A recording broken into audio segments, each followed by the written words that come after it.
After finishing The Institute, I was desperate to make a review on it just because of how good it was. So, here I am making a review on The Institute. The Institute is probably a fairly average length Stephen King book. My copy here is 485 pages, and although that might seem like a little bit below average for a Stephen King book, the text in this copy is quite small, so it feels a little bit longer than that. So I'd say it's probably a perfect length for any Stephen King book. This book, the plot doesn't develop for a little while, so the first half can feel a little bit slow, but it works. In this case, it works having a slow start, like Salem's Lot, or The Stand, or The Shining. Like those three books have a slow start, and they're all masterpieces. And this has a slow start, and it's a masterpiece. So yeah, it's not like Firestarter or It, when you get straight into it, it gets straight to the point. This one takes a little while to build up, but the second half, it's so good. It's so good.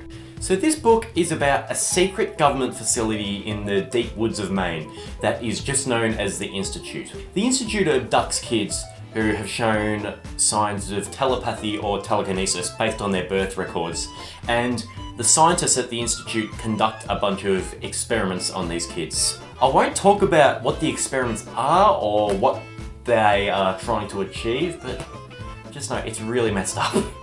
The main character that we follow throughout the novel is Luke Ellis, a 12-year-old who is super smart, like ridiculously smart. Like he goes to special school because he's like uber special smart. Whilst there, he meets new friends and he also tries to plan a way out of there. He wants to plan a bit of an escape out of the Institute, but unfortunately he can't just get a poster and a rock hammer and be goo.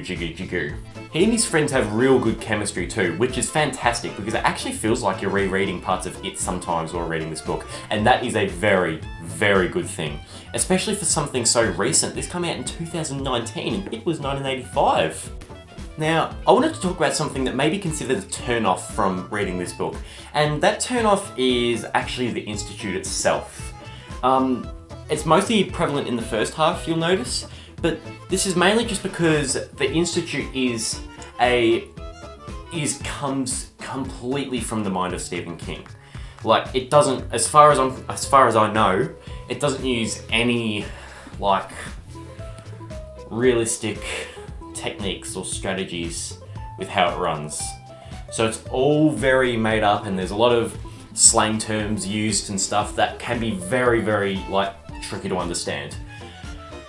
Please, just push through with that. It's all worth it in the end. As the book goes by, everything starts to click with you, starts to make sense. But yeah, I remember that there were a lot of times, especially in the first half, where I was just thinking, what? In terms of Stephen King's endings, because they're one of the things that get the most, this book has possibly my favourite Stephen King ending out of any book he's written. From what I've read, this ending is just phenomenal. This climax of the book is so intense, like really, really intense, and it's just so exciting, and the writing is fantastic, and just you're really, really rooting for the characters in this book. Like, you are desperate for them to win, and I love that. It's reminiscent of how you're rooting for the good guys, which is a very classic way of storytelling, and it works so well. The writing in this book is nearly flawless too. As I said, it can be hard to comprehend, but the fact that it's comprehensible at all is just incredible. Stephen King literally just imagined his own institutionalized system and ran with it and put it on paper, and everyone can understand it. Like, if anyone else wrote a book of this vein, like, it wouldn't make sense. It just wouldn't. Nothing would make sense. But he makes it make sense. I love it. This book also has hardly any bloat too. Like, you can see it's a pretty thin one, but there's still, well, it's not pretty thin. It's like, as I said, it's average. But most Stephen King books, even the shorter ones, do have a bit of bloat to it. This one has hardly any. This book definitely isn't one of Stephen King's scariest. Sure, it has some terrifying moments, but they aren't like your pants scary like Cujo or Salem's Lot. And that's completely okay. I don't need in my pants all the time. I just need to enjoy it. And as I said, the tensions of this book are incredible. It's a real, for the most part, I'd call it a sci-fi thriller with elements of drama. It's good. It's just another book to just show that Stephen King isn't only a horror author, and even the books with horror in it aren't just strictly horror. I'm going to give this book a 92%. Now, I didn't give it 100% just because of the fact that it can be hard to follow and understand in the first half, but the characters, the villains, the writing, the storyline, just the descriptions of everything, it's just incredible. There's just hardly anything about this book that I dislike.